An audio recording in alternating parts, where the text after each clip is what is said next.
K, Yeah. Frisco, Texas, high school track meet. Again, another scenario that a lot of people are, recent scenario that a lot of people are familiar with. High school track meet, again, April 2nd, Frisco, Texas. Allegedly, Karmelo Anthony is approached by another young man, last name Metcalf. And for whatever reason, Karmelo Anthony felt the need to defend himself when aggressed upon by Metcalf, stabbed him in the chest area, somewhere in the torso, with a knife. Fatally wounded the young man. He died. Carmelo Anthony is reported as asking police in a fearful tone afterwards if this would be considered self-defense, because I think from that statement it tells me that Carmelo Anthony understood the gravity of the situation. Even though he responded in a moment to defend himself, it sounds like he didn't intend for that to happen. But with that being the outcome, Carmelo was later apprehended and put on a $1 million bail, which was later reduced to $250,000. The family has started a GoFundMe that raised in excess of $500,000, which was also used to get Carmelo Anthony out of custody. That has caused an uproar to the point that a lot of these funds that have been raised by Anthony's family is now needing to be used to relocate them because they're getting a lot of death threats from white folks. We know how this goes because this is a rare case because it's almost always you hear of a black man being killed at the hands of someone, the police or a citizen who felt that they could deputize themselves. We have to remind ourselves about, I can't remember the young man's name in Georgia that was going on a jog. Oh, yeah. And a couple of Caucasian men approached him in a pickup, felt like they could tell him what to do, asked him why he was there. I think he stopped and looked at a house that was being built, continued running. They came up, tried to control the situation and end up killing him. I don't remember, forgive me, but I don't remember what the outcome of that was. But it's another example of a black man being killed, not by police, but by a self-deputized white citizen. So now we see kind of a reversal where a teen clearly felt threatened to the point where he took action into his own hands and the situation became fatal. You have any initial thoughts on the Carmelo Anthony case? Nah, the presentation that you put out there, I'm following you. I'm waiting for you to start. You mentioned, I threw that over to you because you mentioned that there was probably a reason why he had the knife. Now I know we're speculating, but we've all been to high school. Yeah. We all know how the relationships go in high school. You know, kids are finding themselves. You know, sometimes bigger kids intimidate and bully. Sometimes smaller kids feel like they're on the defense or what have you. We got a case where I think Metcalf was a football player. I'm not sure what Carmelo Anthony did, but it's reported that he was smaller in stature than Metcalf. So you talked about why he may have had the knife in the first place. Oh, yeah, I mean, shit. I mean, I carry a knife, but, you know, for several reasons. Mm-hmm. For one, in case I got to cut something. Two, I might have to defend myself. Mm-hmm. You know, really, you know, to a certain degree, I got that kind of confidence for the knife. Mm-hmm. But most people carry firearms, so it's like bringing a knife to a gunfight. But it's just out of habit. It feels good to have it. You never know when you may need it. Right. But when I was in high school, I never thought about carrying a knife. If anything, I thought about carrying a gun because I grew up in D.C. And you know, around that time it was high crime. This is D.C., uptown. That around them times, me growing up, it was a toss-up between D.C. and New Orleans as far as being the murder capital. Yeah. Okay, then so, and a couple of my friends died young. Found one of my friends, his throat was cut in the trash can, in a dumpster behind there. So I grew up in the era where, you know, the neighborhoods we had like at least 2 or 3 drug dealer kingpins that lived in DC. Are you That's well suggesting known. that Carmelo may have had a similar rationale? But I'm about to get to that point. I'm saying the area why I wanted to have a gun. I didn't even think about a knife.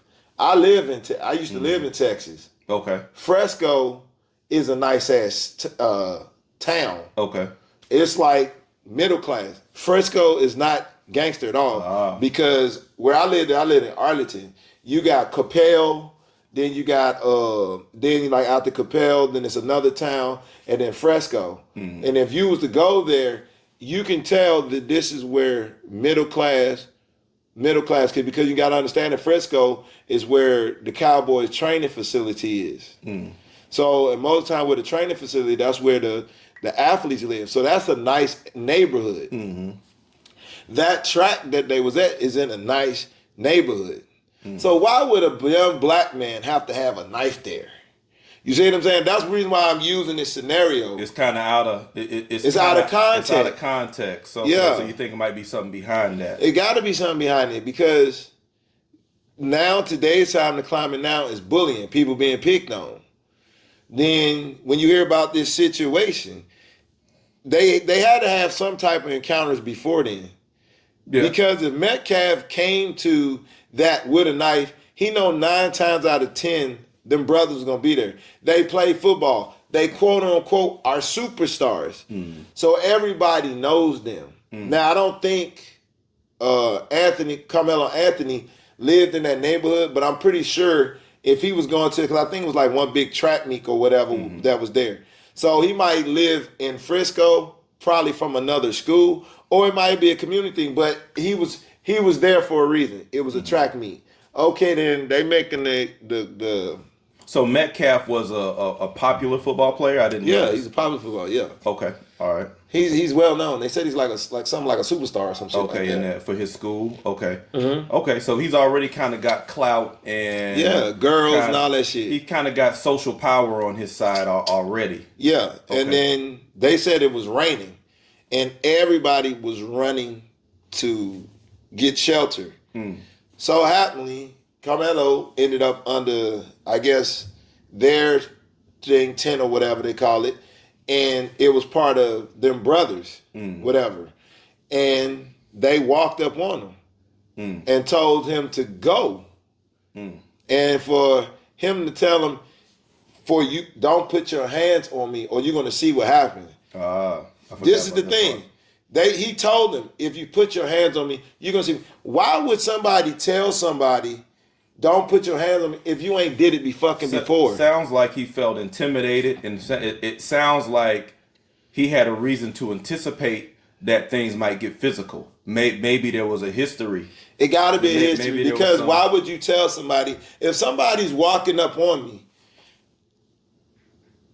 and I say, don't put your hands on me, you must have did something to me before. Right.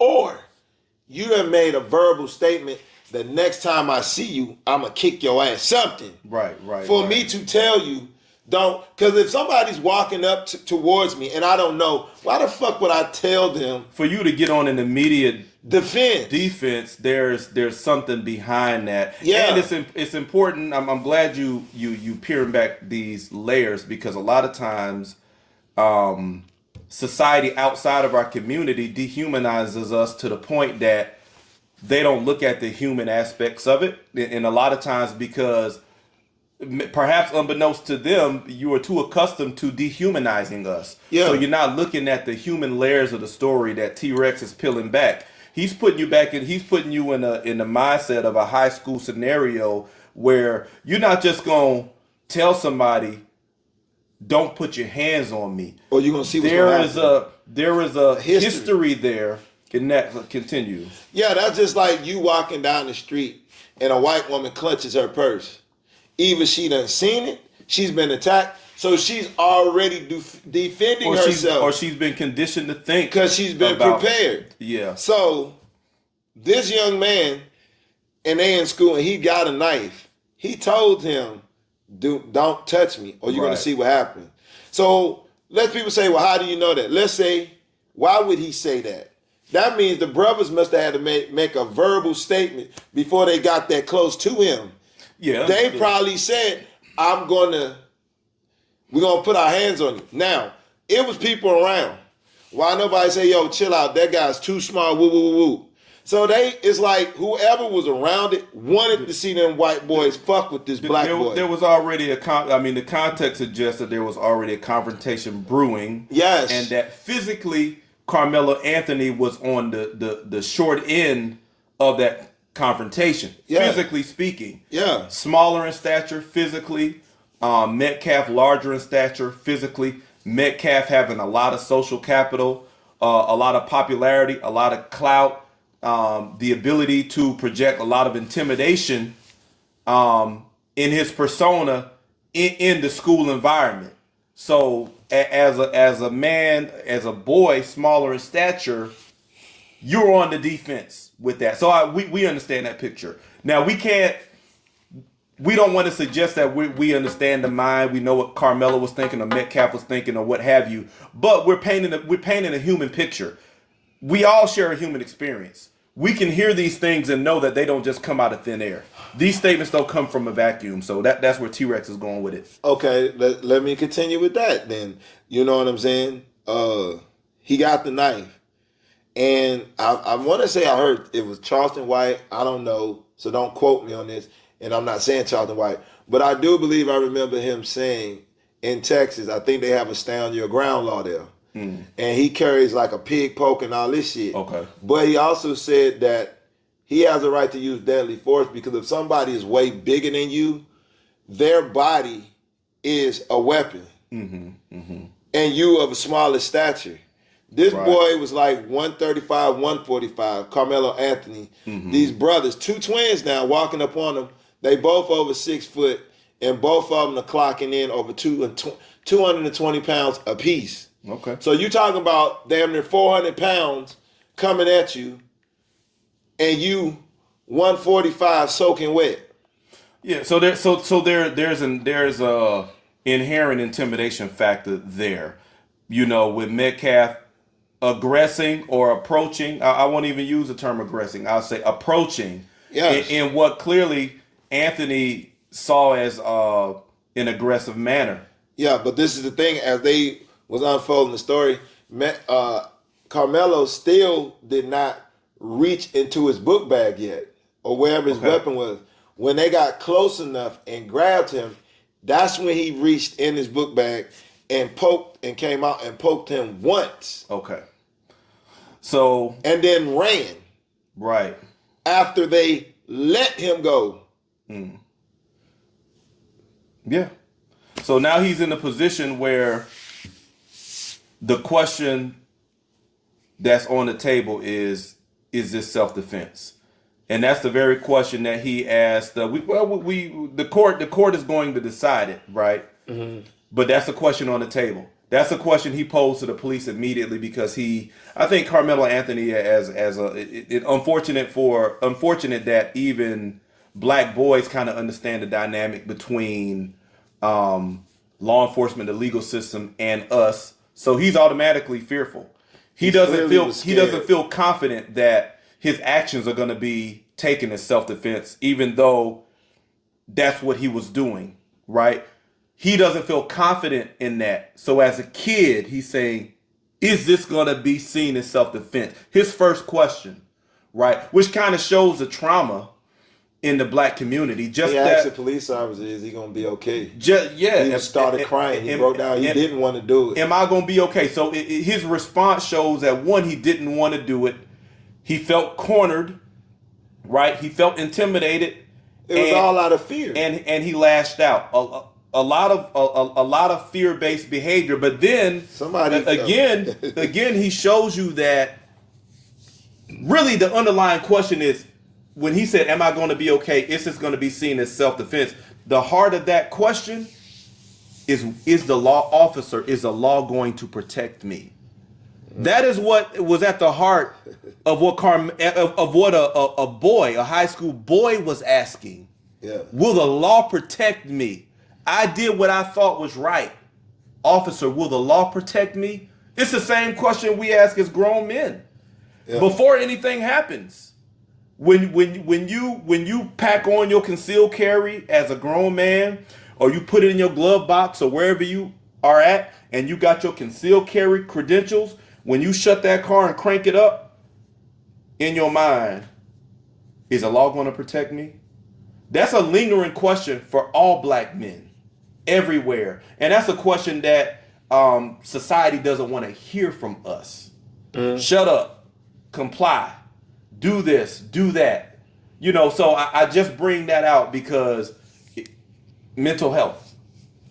That's a terrible mental health posture to have in a free society, to where it's supposed to be free. there's a constant uncertainty as to whether or not you're going to be protected under the law. Even if you check all your boxes, you do everything right, the question still lingers for us: are we protected under the law? So, yeah, and I don't think he's protected. I think what protected him is when they raised that money and got him out of jail.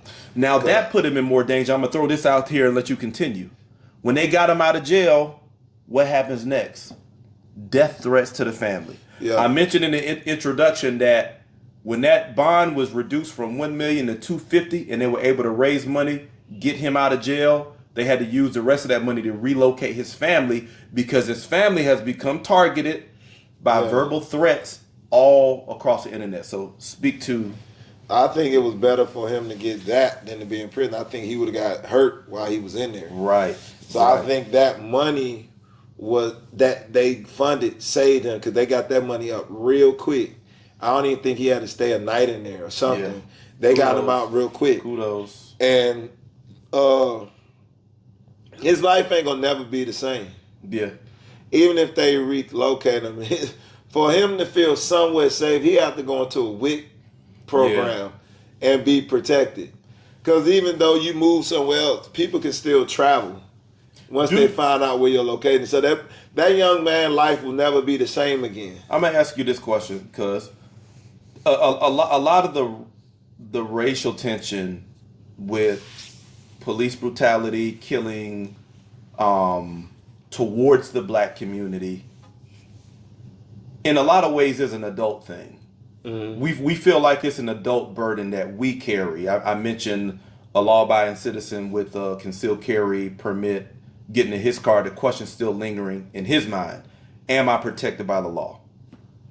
Now this is in the context of school. These are kids. Do you feel like this event is going to kind of alter the dynamic of relationships in schools now? Because now racial tensions are heightened in schools. Now you've got this event drawing the line in the sand to where this kid's family is being threatened. I'm sure a lot of the people who are threatening his family are parents of the kids who attend Metcalf school. I'm sure a lot of parents are talking to their kids about that. So the tensions are mounting now, not just in adult society, but in schools, because parents are talking with their kids about this, and people are on different sides of the issue. So how do you think this might send waves through schools now? It's going to send waves, and kids are going to become a lot more violent. They're going to have an excuse to do, especially white boys. I think this happening is going to, it's just like back in the day. One white woman can lie on a black man and say he raped her, and they fucked up the whole community. Like the movie, like Rosewood. What happened in Oklahoma City? The white woman said that the man touched her, and then look what happened. Historical truth. They broke it down. So this is what's going to happen again. Well, they're waiting until this court shit ends to see if he gets whatever charge, and if they're not happy with it, they're going to pull some shit like this. They're going to feel justifiable. We think this shit what white people doing now is bad. If this boy get off and it don't, or whatever they do, don't appease these people, they're going to start retaliating. Let's speak to that sentiment, because in the prior episode with Rodney Hinton Jr., I spoke to how his disposition in the court was a shared public sentiment. Yeah. The public sentiment from our community was, "God damn, it's about time. We're human. We can't take. It's only so much we can take. Well, every action We're has human." a reaction. There's been a different historical sentiment in the white community where, when violence has been enacted from the black community towards them, even if it's a lie, the sentiment is violence, is collective violence against black community, open violence. Now, we're not seeing that physically, but we're seeing that same sentiment, the same energy online. Death threats going unchecked by social media platforms, Facebook, Twitter, wherever these threats are being lodged, is going unchecked. That's the same energy in the 1950s or 20s where Rosewood, when they lied about a woman being raped, and then the whole community, the men show up with guns. This the same shit. Oklahoma City. This is the same. The energy is the same. And what you're what saying, they doing to Tillman and his family. But what you're saying is that if the verdict doesn't go the way they want it to, this emotional sentiment may turn physical. Oh, it's not, man. It's going to turn physical. Mm-hmm. It's going to show. And every white boy that's got a firearm, just like you see in the pit, them twin Metcalf sons. And I guess their dad or somebody took pictures. So the thing is, they're not even out of high school, but look what type of firearms they got. Those are their firearms. Mm. The father bought these for them. Right. You dig what I'm saying? Talk about the father. You mentioned. I know. I want to keep the audience with us. I know we're talking about. We talked about the dynamic of what happened in high school, how the public is responding with violence, verbal violence toward Karmelo's family, to the point that they got to relocate. Now you introduce his father. You when you were looking into this case, you kind of wanted to get a feel of their family dynamic.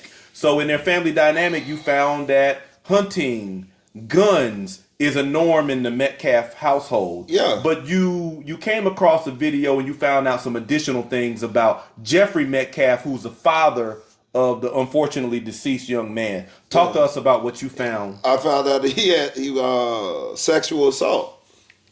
He was charged with what are the details that you found about that? Sexual assault. It happened in Collins County, Texas. I think that's still around the same area. 2011. 2011. Okay. In that same area, I think Frisco is Collins County, and or if it's not too far from Frisco, and I was like, damn, for them sons to be picking with this black boy and bullying him, that shit they learned that from somewhere. Mm. They feel like they entitled to do this type of shit. Mm. So that's what made me say, man, what's up with this father? Because they always do research on us to justify why they did something. So I said, well, let me see what will cause these sons to pick on a black boy, because kids only do what they see or learn from home. Okay. So I said, okay, they got guns, they known for hunting, father got sexual assault. And I think sexual assault is you touch somebody, or it's an act of violence. It's aggression. It's aggression. It's a violation of personal space. It's aggression. So we're seeing in the Metcalf household, we can't make a lot of assumptions, but what we see is guns are a norm, and we see that there's been a crime around aggression toward a weaker person, a sexual assault. I'm not assuming that Jeffrey Metcalf sexually assaulted or essayed, that's the term, the new way now. I'm sure Jeffrey Metcalf didn't essay another man. So it seems like he exercised aggression on a weaker individual and was charged for this, right? So we're seeing this pattern come from the Metcalf family, is what you're saying. Like bullying type shit. Okay, so like a pattern of bullying, which seemed to be the scenario at the track meet. And then look at their pictures. They got guns. You ain't got no pictures. I doubted that Karmelo Anthony have any guns. Couple rapid fire questions for you. Yeah. If Karmelo had pictures on social media with guns, I don't know if he has siblings, but if he and his siblings even were hunting, even if they weren't hunting attire, if they had guns, in 30 seconds, how do you think the public would respond to those kind of pictures? Oh, he intended to kill Austin Metcalf. They would have used that to justify that he has some type of training or exposure or something to kill him. What kind of labels would you think the public would have put on Karmelo if he had pictures hunting with guns? Oh, What kind of labels would they have put on him? He know how to work. He know how to use a knife. He know how to kill. He know where to strike. Violent. He know where to strike to maximize his killing. Because if he's hunting, and when you hunt, you got to know how to use a knife to skin it. Okay. So, and then they would have said, okay, he knew exactly where to stab Austin to kill him Violent. with that violence. So that's what I'm getting at. What labels? They would have. They would have seen him with guns, but not just violent, but he's know how to kill. Skilled, right? Yeah. Okay. Skilled in violence, yes. right? Hillary Clinton used the term super predators back in the 90s, right? Mm-hmm. So I think if you would have seen the exact same pictures of Karmelo Anthony hunting with weapons as you saw the Metcalf boys, they would have gotten different labels from society. Yeah. Next question. Unfortunately, in Karmelo Anthony defending himself resulted in a fatality. That's unfortunate. That is not the kind of scenario we want to see play out again in a school. Yeah. We would prefer, we would advocate for de-escalation. We would advocate to walk away, no intimidation. I'm just putting this out here, right? But now here we are. We're in this scenario. Black people have time and time again been on the side that Metcalf is on, but they are told, forgive, turn the other cheek, don't be bitter. How do you think it would go over if people advised Metcalf and his family to turn the other cheek, forgive, and let it go? They wouldn't respond. They would not like that. They gonna still want justice served, and they're gonna still want to take law into their own hands. Because the father even tried to make it look like empathy and sympathy. He said, "My son-in-law, I feel sorry for Karmelo." He already dressed that picture. He done painted that picture. Who painted the picture? The father of Austin. He already painted the picture. He said, "I forgave, and I'm praying for the family." He said, "I'm leaving it into the law. I'm leaving it into the courts." So Metcalf said that. His father, the father. Jeffrey Metcalf said that. Yeah, he already painted the picture he's showing grace and he understands. Got you. I'm following. So he already painted it. Mm-hmm. But guess what? He didn't said it, but they still want blood.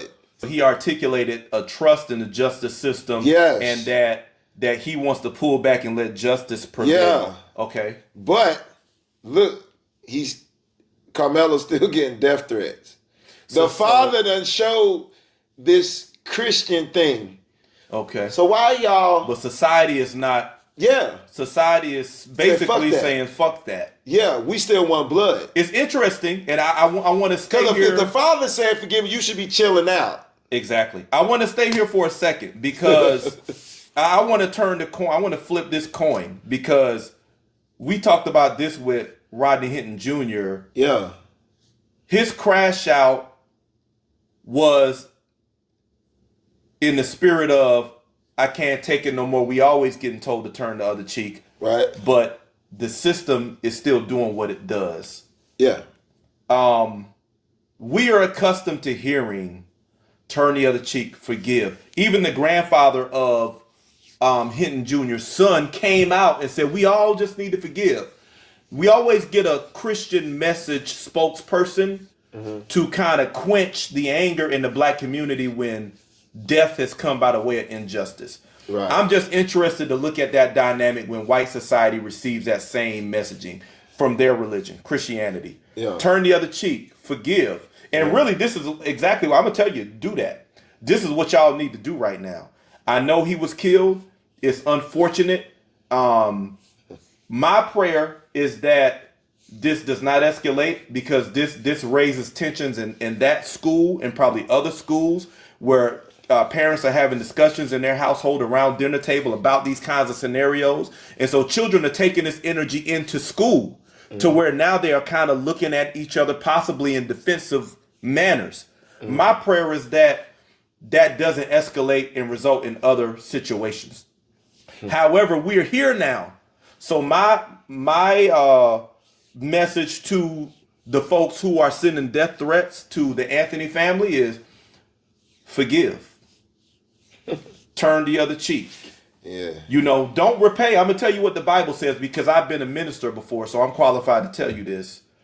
If you go to the book of Romans, it tells you not to repay evil for evil, but to overcome evil with good. Let the Lord repay. Let the Lord. So in this case, we want to allow the justice system to give justice to the Metcalf gentleman. And that's my advice to the society who is sending these death threats. You got to follow your religion.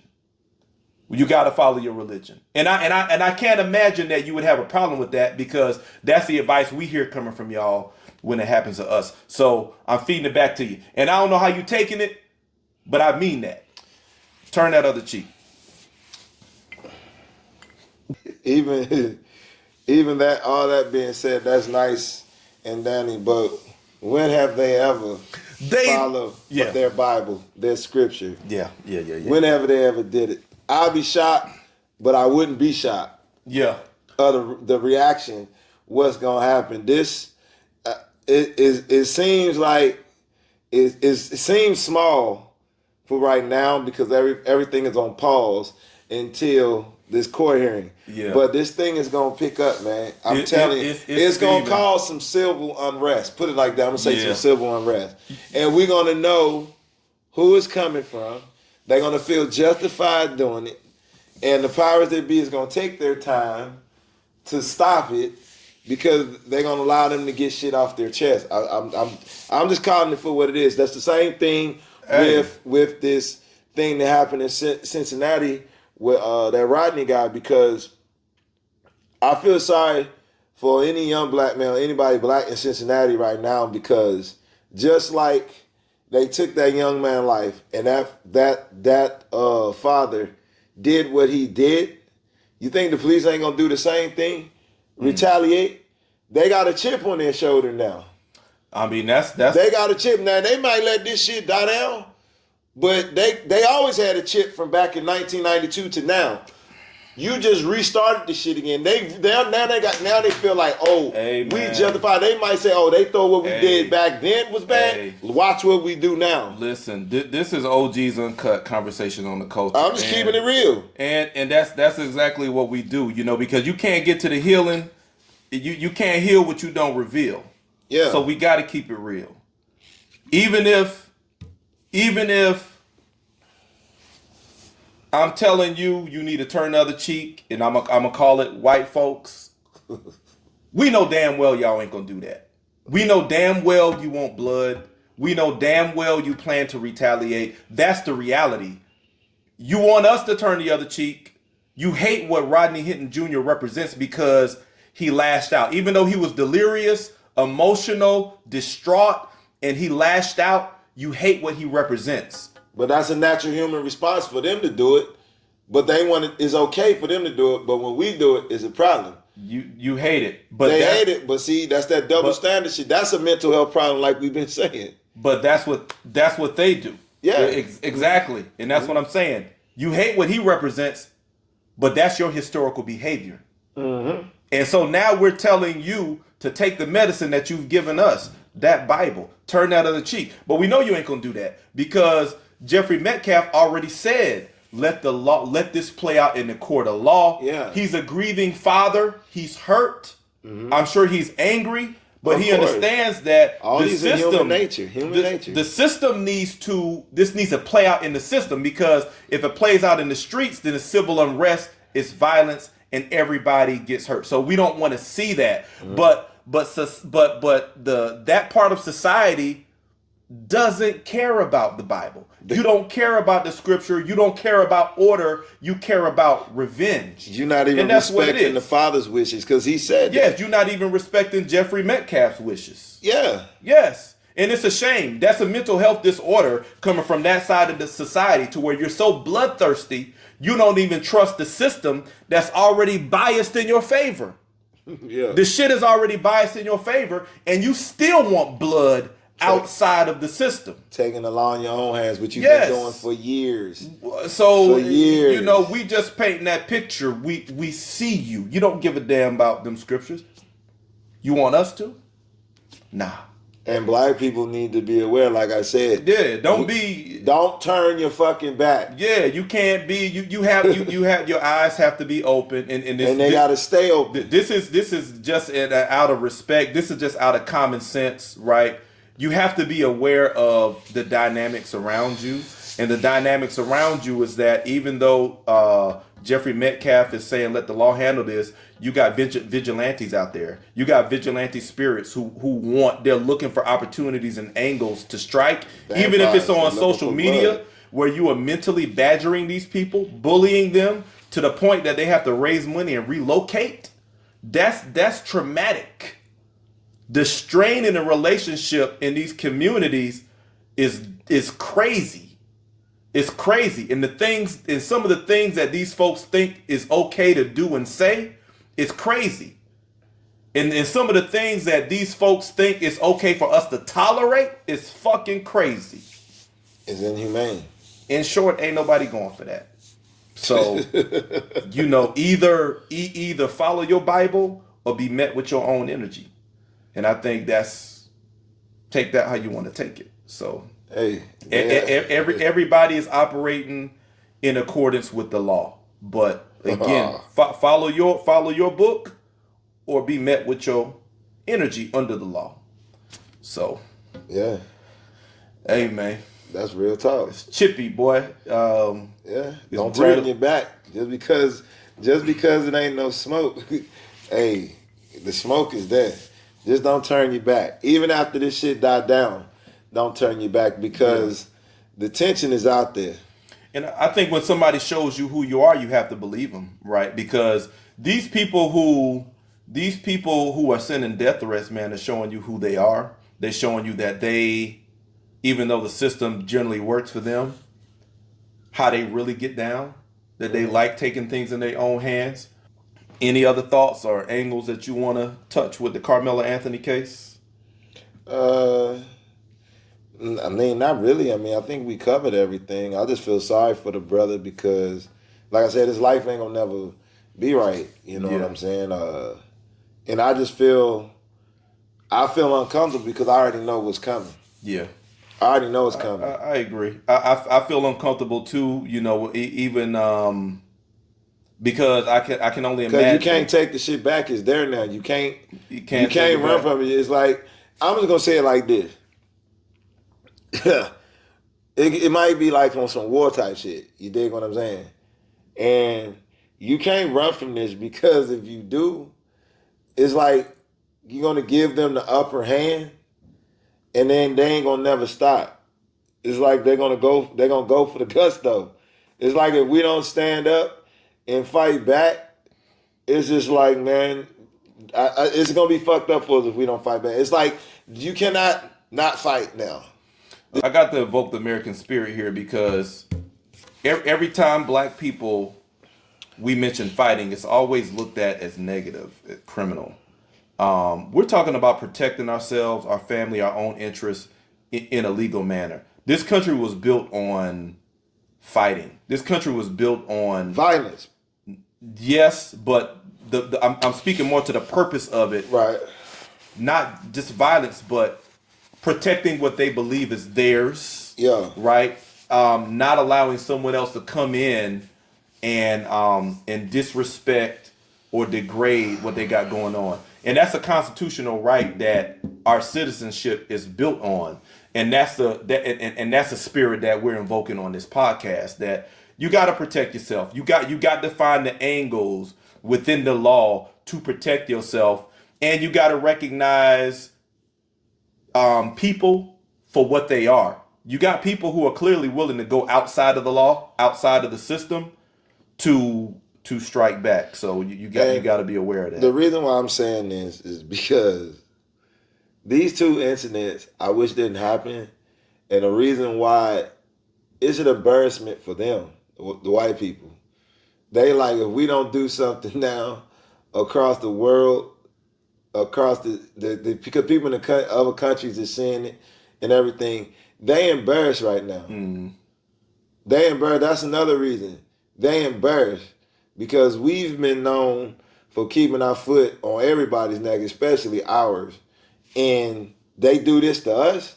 Obviously, I'm looking at this shit like some street shit. Obviously, they not scared of us no more. They done forgot who we are. We got to show them who we are and get them back in line and get them back in check.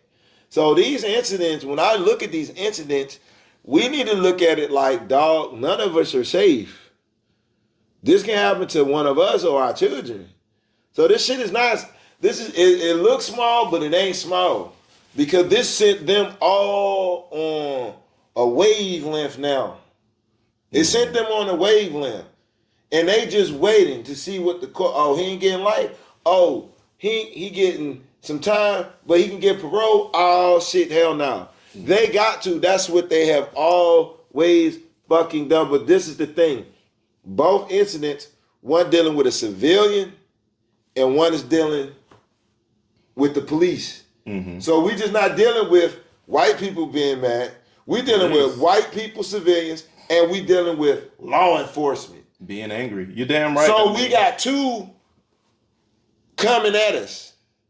Let me emphasize that too. People need to be paying attention. I think what T-Rex said is you gotta clear your ears and you gotta listen to that again. That's why I'm gonna say it a second time. Historically, and it's unfortunate, but historically, our Caucasian fellow citizens have responded with violence towards us. We see that historically, and now that they feel as if they have lost, they've taken the loss on the civilian side and on the law enforcement side. They're carrying a chip on their shoulder. We don't care what you're talking about. When somebody shows you who they are, believe them. When you saw Robert Hinton Jr. walking out of that courtroom, he had to muster his resolve for a reason. He had to look them in the eye because they already had a look. They already were giving him a death stare. Yeah. That death stare is not confined just for him. It's not confined to the Cincinnati, Ohio Police Department. Their brothers in blue resonate with how they feel everywhere. Exactly. Right? And so when you look at the Karmelo Anthony situation, the vigilante mob on the internet that's sending death threats to his family is resonating with people like that everywhere. So you just have to have an awareness of what's going on. You can't, as much as you may want to believe in these ideals like all getting along or turning the other cheek and all of that stuff, you have to know what's going on because peace requires work. If you want a peaceful resolve, you have to work toward the peace. And you got to understand what you're really dealing with. You can't just hide behind some scripture and say God is going to make it all okay. Now you got to recognize that there's a threat, there's a boiling sentiment out there, both from the police, the forces, and civilian society that doesn't like what they see happening and may in fact be orchestrating behind the scenes to strike back in one fashion or another. Yes, how sir. We don't know how, but you have to be aware. You can't be ignorant because the only way that we can generate peace or create peace is by addressing the situation for what it is showing itself to be and having real conversations like what we know. Real conversation, and so it won't happen a fucking again. That's why we keep having this shit. And you would think these punk ass churches and mosques or whatever religion will moderate this shit and keep it real. These cats are hiding. They cowards. These cats are hiding behind pulpits and scriptures and throwing out, hey, everybody calm down, just be good. Look, bro, if you're going to come out, use your skill set to moderate, but you got to deal with reality. Don't come with no fairy tale scriptures. We got to deal with what's going on. And that's what we're doing here on our platform. Spirit shit. We dealing with the carnal. This is what's happening right now. This is what we did. This is like T-Rex said, it starts with real conversation, and that's what we're doing. A lot of people may take this conversation and think that it's to incite. No, it's to reveal. You can't heal what you don't reveal. If you don't reveal the real, you can't be healed. You just And bullshit. so we have to have the real conversation. We have to pull the covers back on how the historical events have transformed themselves and resurfaced in modern day circumstances. This is what we're seeing. Yes. And if we're not real about this conversation, Gonna keep happening we again will and again. absolutely not find a solution. It will repeat itself.